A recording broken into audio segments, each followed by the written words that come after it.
바넷 깁슨이 Happiness Days in Night, 그러니까 행복한 하루라 우리 한국말로 그렇게 번역된 그 책에 이런 말을 했습니다.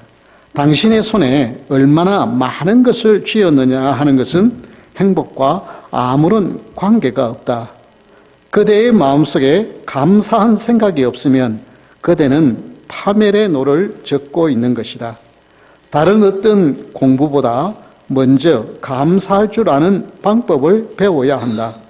감사의 예술을 배울 때 그대는 비로소 행복해질 수 있다.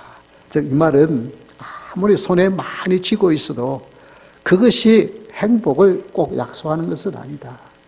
오히려 거기에 감사함이 없이 그것을 쥐면 오히려 파멸의 노를 젓고 있는 그런 파멸의 길로 가고 있는 것이다. 그러나 감사하는 이것을 배우는 것은 어떤 공부보다도 더 중요하다.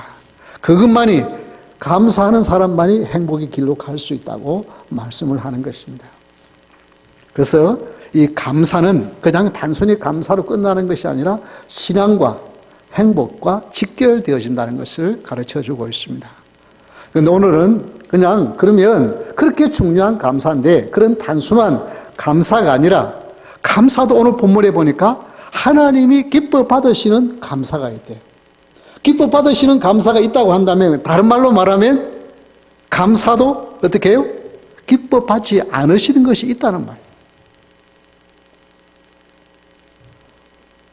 감사는 억지로 하는 것이 아니에요. 이 감사의 예물은 억지로 하는 것이 아니라 그들의 마음속에 하나님 정말 감사해서 예물을 드리는데 그럼 그것 자체가 귀중한 거잖아요. 그런데 하나님은 그 자체에 귀중한 그것을 어떨 때는 받으시고 어떤 것은 안 받으시겠다는 거예요. 그럼 어떻게 해야 하나님이 기뻐 받으시는 예물이 되어질까? 예배가 될까? 아마 제가 이제 덴보소망교회에서 추수 감사절에 관계되는 설교는 아마 마지막인 것 같아요. 그래서 정말 어떤 말씀을 전할 수 있을까? 무엇입니까? 기도하는 가운데 우리 이 말씀을 하나님이 주셨어요.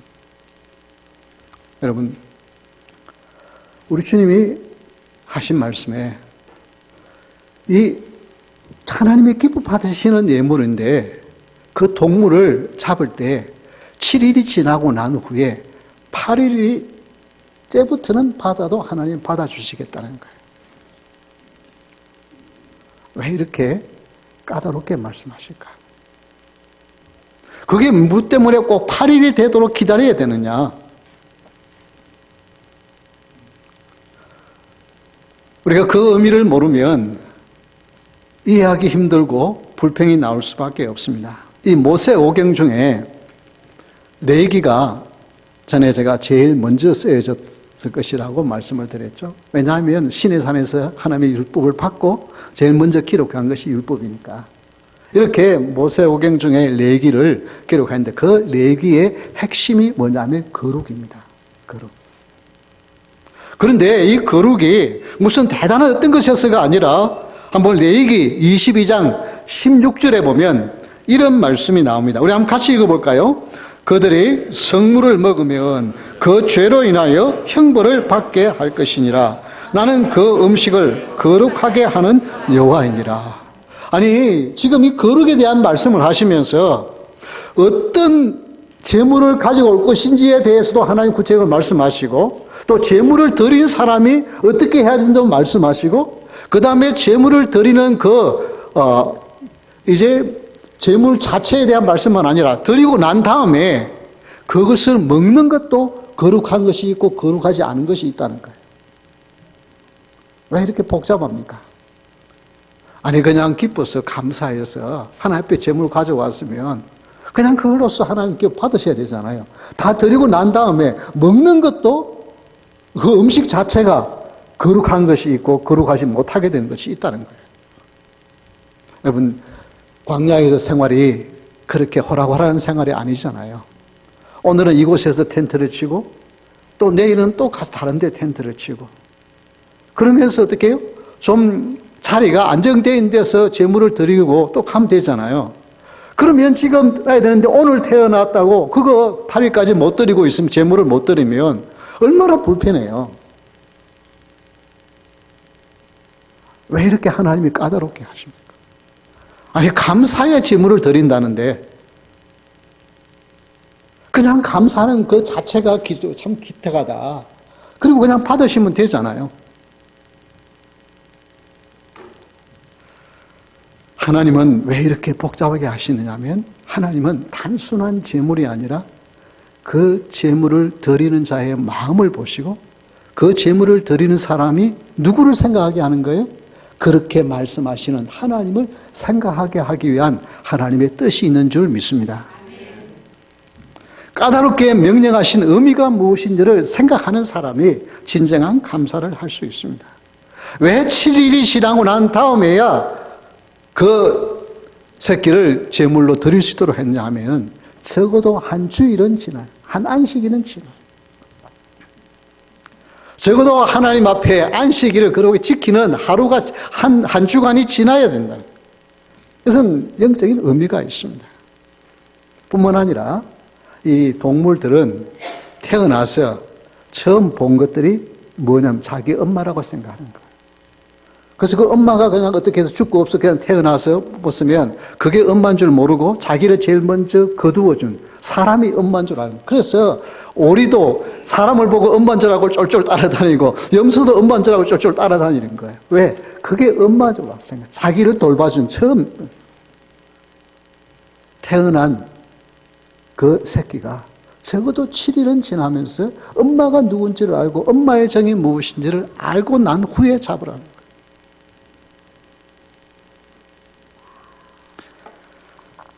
하나님의 사랑의 마음입니다. 이 마음을 이해해야 할 때에 진정한 감사가 나옵니다. 여러분, 이 피를 흘리는 것은 쉬운 일이 아니에요. 왜 하나님이 꼭 그때요. 죄를 지으면 구약에는 동물을 잡아서 피를 흘려야만 용서를 해 주시오. 아니 그냥 와서 내가 참 이렇게 밀어냈습니다. 내가 참 잘못했습니다. 용서해 주십시오 하고 회개하고 눈물 흘리고 좀 그러면은 용서해 주시면 되잖아요. 근데 굳이 꼭 동물의 피를 잡았어요. 만약에 소나 양을 잡을 형편이 못 되면 비둘기 한 마리라도 새 한 마리라도 잡아서 제물을 피를 흘려야만 그 죄를 용서해 주셨어요. 왜 이렇게 하나님이 잔인하세요? 여러분 아무리 새끼가 7일을 지나도 그 새끼 이름 의미는 얼마나 크게 아프겠어요. 사람만이 새끼를 귀중하게 여는 게 아니잖아요. 동물들도 얼마나 새끼를 귀중하게 여겨요. 그런데 왜 꼭 하나님은 그렇게 하셔야만 합니까? 내게 동물의 피를 꼭 흘려야만 죄를 용서해 주세요.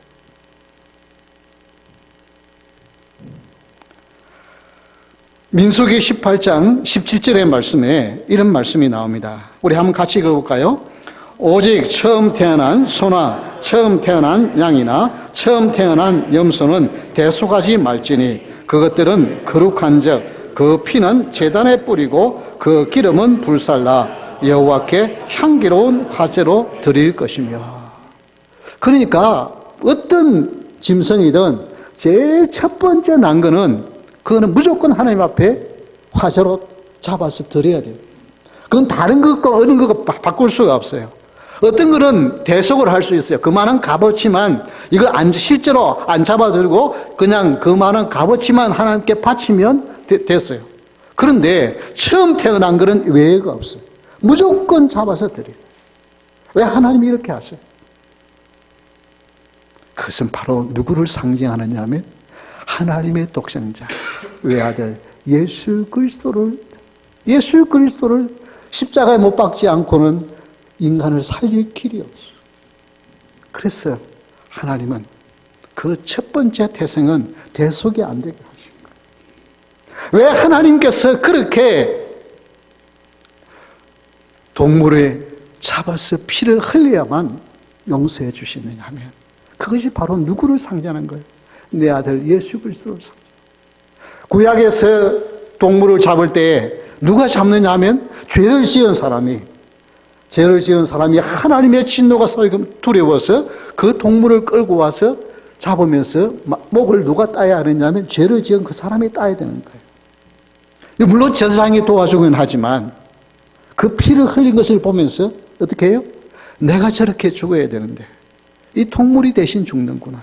그거 생각하면서 죄가 얼마나 무서운 것인가를 깨닫게 하는 거예요.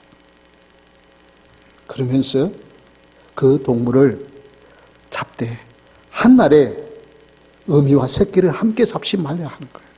그게 뭐냐면 피를 흘려야 하지만은 그 피가 얼마나 귀중한지, 생명이 얼마나 귀중한지를 알게 하시는 거예요. 우리 하나님은 잔인해서 그 동물의 피를 흘려야만 죄를 용서해 주신 것이 아니라 그것은 바로 우리를 위하여 법의 피를 흘려야만 죄 용서를 하시는 예수 그리스도를 나타내는 것이기 때문에 그렇게 하신 거예요. 그렇게 하면서 그러나 마음대로 그렇게 잡아서는 안 된다.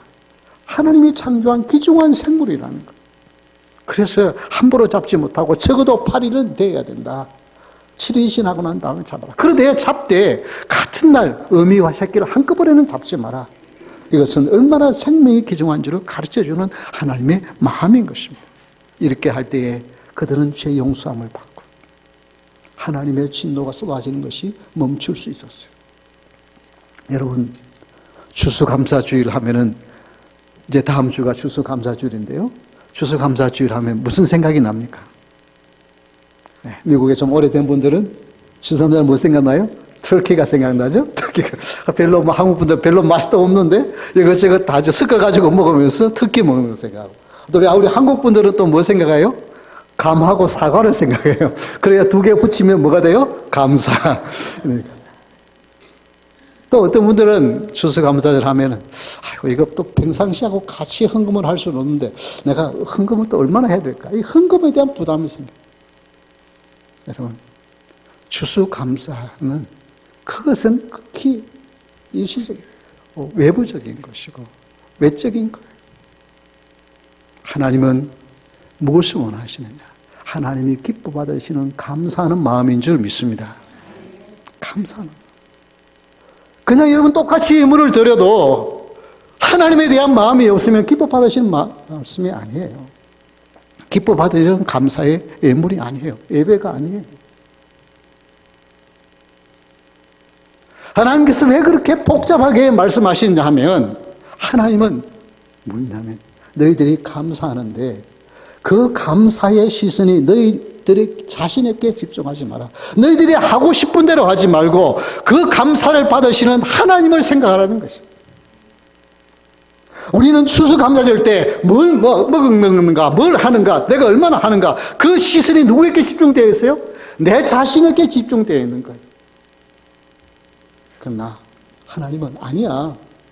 감사는 너희에게 집중하는 것이 아니라 나에게 집중하는 것이야. 하나님께 집중해야 한다는 것을 가르쳐 주기 위해서 구약에서부터 이렇게 복잡하게 말씀해 주신 거예요. 왜? 하나님이 뭐라고 말씀하셨지? 하나님이 어떻게 하라고 했지? 그러면서 누구를 생각하게 하시는 거예요? 하나님을 생각하게 하는 거예요. 그런데 우리는 어때요? 여러분, 한국 분들은 자녀들을 얼마나 사랑합니까? 자식을 위해서는 정말 내 목숨이라도 내놓을 수 있는 것이 그것이 한국의 부모잖아요. 그런데 자녀들이 한테 물어보면 정말 우리 부모가 나를 목숨을 내놓듯이 사랑한다 그렇게 생각하는 자녀들이 얼마나 될 것 같아요? 어떤 데는요, 우리 부모 우리 사랑한 적 없어요. 돈은 좀 줄지 몰라도 정말 우리를 사랑하지 않았다고 자녀들이 말해요. 왜 그래요? 이유가 뭐예요? 내 식으로 사랑하니까.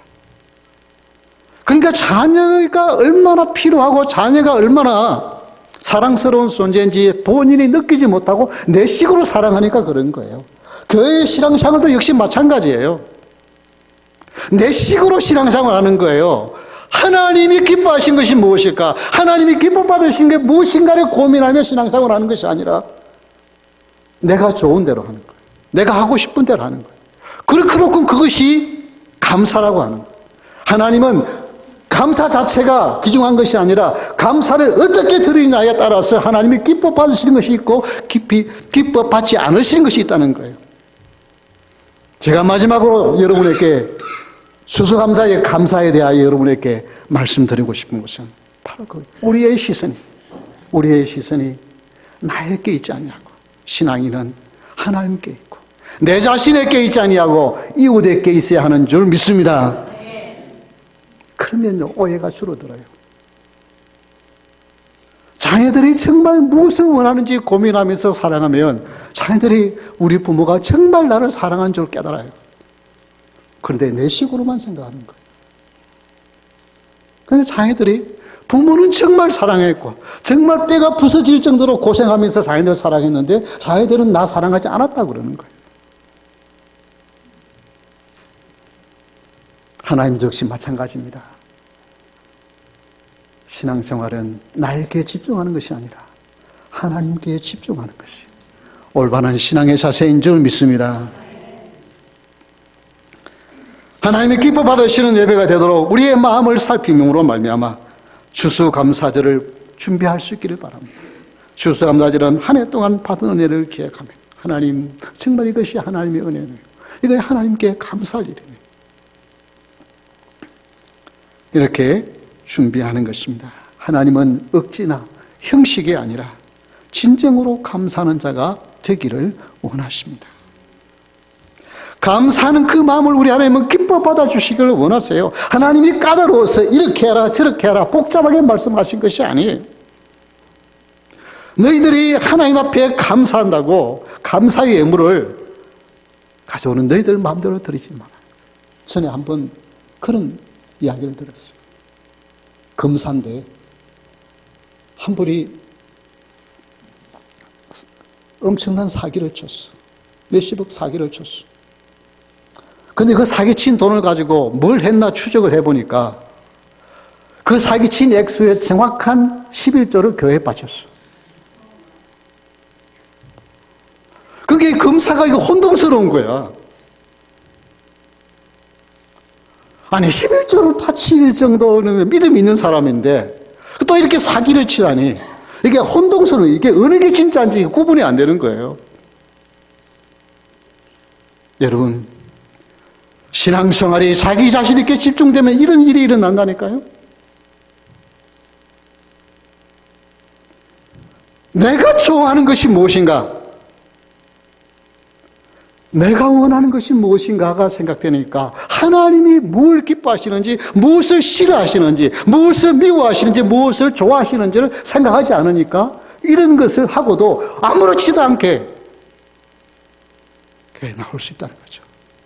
여러분, 하나님 앞에 예물을 드릴 때 정말 내가 성실하게 열심히 하나님 보시기에 합당하게 버는 것을 가지고 드리는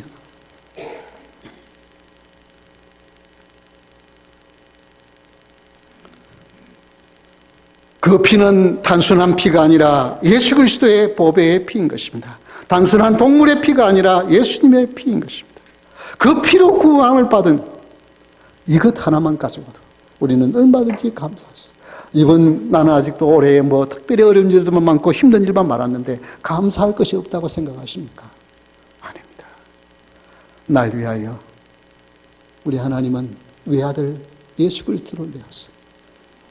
보배 피를 흘려 7일을 지나도 어미가 자기 새끼가 화재로 들어지는 것 그거 못 느끼겠어요? 느껴요. 저는 어렸을 때 이 소를 잡는 그런 그 북간에 있는 쪽에 그 근처에서 살았어요. 근데요 소가 가면서 거기 아직 안 가도요 우는 그 울음소리가요 얼마나 처량하게 들리는지 몰라요. 거기로 끌려가는데 동물이 그거 모를 것 같아요. 그런데도 왜 그렇게 잡게 했어요? 우리 하나님의 마음이 얼마나 독생자를 내어놓은 것이 그 십자가에 달렸어 엘리 라마 사박다니 나의 하나님 나의 어찌하여 나를 버리시나이라고 얼굴을 돌리시는 그것에 우리 하나님의 마음이 얼마나 아프시겠어요. 그러나 그 길만이 우리가 살 수 있는 길이었어요. 여러분 그 주님의 십자가의 보혈 때문에 우리가 이렇게 하나님의 축복을 받으면서 저주가 아니라 하나님의 사랑을 받으면서 살게 되었습니다. 하나님 앞에 정말 감사하는, 진심으로 감사하죠. 우리의 시선이 나에게가 아니라 하나님께 향하는 은혜가 있기를 주의 이름으로 축원합니다. 왜 하나님께서 감사의 제물을 드렸으면 됐지, 감사의 예물을 그날 다 먹어야 된대. 그 배가 터져도 그날 다 먹어야 돼. 왜 이렇게 하시나? 배가 터질 정도로 먹지 말고 내일 아침 또 배고프면 먹어야지, 남겨두지 말고 어떻게 하라는 말이에요? 같이 먹을 수 있는 사람 최대한 불러서 같이 나누어 먹으라는 거예요. 감사는 나누는 거예요. 하나님 감사합니다 하고 그 감사를 다른 사람에게 나누는 것이, 이것이 진정한 감사예요. 그래서 그 다음날까지 남겨두지 말라고 하신 거예요. 여러분, 시기하고 질투하는 말, 미워하는 말은 왜 그렇게 빨리 퍼져요? 근데 감사하고요, 칭찬하고 격려하는 말은 왜 그렇게 안 나가요? 우리는 거꾸로 하고 있어요. 왜? 내 자신에게 집중해 있으니까. 네. 여러분, 내 자신에게 집중하는 그 시선을 하나님께로 향하면 하나님이 다른 사람에게 향하기 때문에 다른 사람에게로 우리의 시선이 당연히 가게 될 줄 믿으시기 바랍니다. 성도는 그래서 자기 자신에게 집중해 사는 자가 아니에요. 이걸 하나님 주시면 하나님 은혜에 감사하면서 이것을 가지고 어떻게 많이 나눌 수 있을까? 하나님 주신 그 축복을 내가 얼마나 하나님이 기뻐하시는 대로 나눌 수 있을까? 그것을 생각하는, 그것이 성도예요. 그래서 감사는 흘러가야 돼요.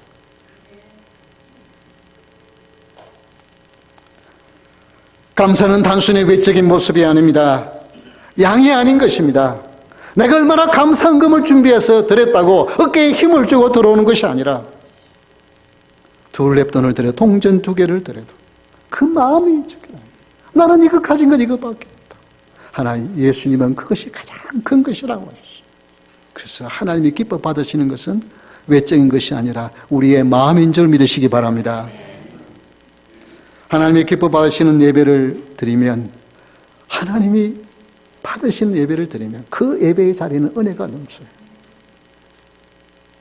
그래서 마음에 기쁨이 있습니다. 하나님이 받으시는 예배를 하고 나면 마음에 기쁨이 있고 만족이 있어 내 생활이 달라져요. 성도의 사랑이 넘쳐나요. 이게 진정한 교회의 모습인 줄 믿습니다. 가장 큰 감사는 예수 그리스도의 보배 피로 내가 구원받았다고 하는 이 사실을 기억하고 하나님 앞에 주님, 나를 구원해 주신 주님 감사합니다 하고 사는 저와 여러분 될 수 있기를 주의 이름으로 축원합니다. 이제 오늘 말씀을 듣고 그럼 내가 한 주간 추수감사절을 무엇을 어떻게 준비할까? 그것은 지금부터 생각해 보십시오. 이거 지금부터 생각 안 하면 교회 나가면 다 잊어버려요. 오늘 목사님 무슨 설교했지? 잊어버려요. 지금부터 고민하는데 무슨 고민을 하느냐 하면 하나님, 내가 한 해 동안 받은 은혜를 한번 적어보는 거예요. 받은 은혜를 내가 적어보는 거예요. 참 이런 것이 감사하다. 이런 것이 감사하다. 받은 은혜가 기억이 안 나는 분은 기도하십시오. 하나님의 많은 은혜를 부어줬는데 내가 모를 뿐이, 내가 기억하지 못할 뿐이, 그 은혜들을 적어봐가지고 그 중에 이것이 가장 크다고 생각되는 것, 그냥 그것도 일일이 다 구체적으로 그렇게 적으려고 그러면 너무 복잡하니까 또 어떨 때는 뭐 다른 분들이 하나님하고 나하고만 알고 다른 분은 별로 알 필요도 없는 것일 수 있어요. 그러나 그런 감사의 제목을 적어서 다음 주에 우리 하나님 앞에 예물을 드릴 수 있기를 바랍니다. 그래서 그것이 뭐예요? 하나님 앞에 감사합니다. 하나님 감사합니다. 그래서 여러분 이번 한 주간은 감사의 제목을 적어보는 것이, 이것이 여러분 한 주간의 숙제예요. 여러분 거지 이렇게 동양 주듯이 그렇게 준비해서 하나님 앞에 드리지 마세요. 한국에서 전에 헌금을 드릴 때 노점을 하시는 한 집사님은 토요일만 되면은 은행에 가서 꼭 새 돈으로 바꾸는. 근데 이게 한 주도 빠지지 않고 토요일에 오는데 이분은 어떻게 준비하느냐면 장사를 해서 제일 첫 번째 온 손인 거. 그거는 다 모으는 거예요. 그거 다 모아가지고 드리는데 그걸 일주일 모았다가 토요일은 그걸 새 돈으로 바꾸는 거예요. 그러니까 이거 은행에서 이 아주머니가 안 오면 은행문을 못 닫을 정도로 기다리는 거예요. 그리고 그때가 되면 제일 새 돈만 준비해 놓는 거예요. 그래도 그 직원들이 요구하는 것이 아니라 예수님을 믿어야 되면 저 아주머니처럼 믿어야 된다. 여러분, 깨끗한 돈하고 꾸겨진 돈하고 돈 가치가 달라집니까? 10,000원짜리가 11,000원 됩니까? 똑같아요. 그런데 하나님 뭘 받으세요? 마음을 받으시고. 우리 하나님은 귀중한 분이다. 하나님 귀중한 분. 하나님은 감사를 받으시기에 합당한 분이다. 그래서 여러분, 똑같은 감사라도 하나님이 받으시는 감사가 있고 그렇지 못한 감사가 있어요. 그렇다면 이왕이면 하나님이 받으시는 감사를 통해서 하나님이 영광 받으시고 하나님이 은혜 주시고 하나님이 축복 주시는 삶을 살아야 되지 않겠습니까? 우리는 삶을 살기를 원하면서 우리 다 같이 서서 찬양하겠습니다.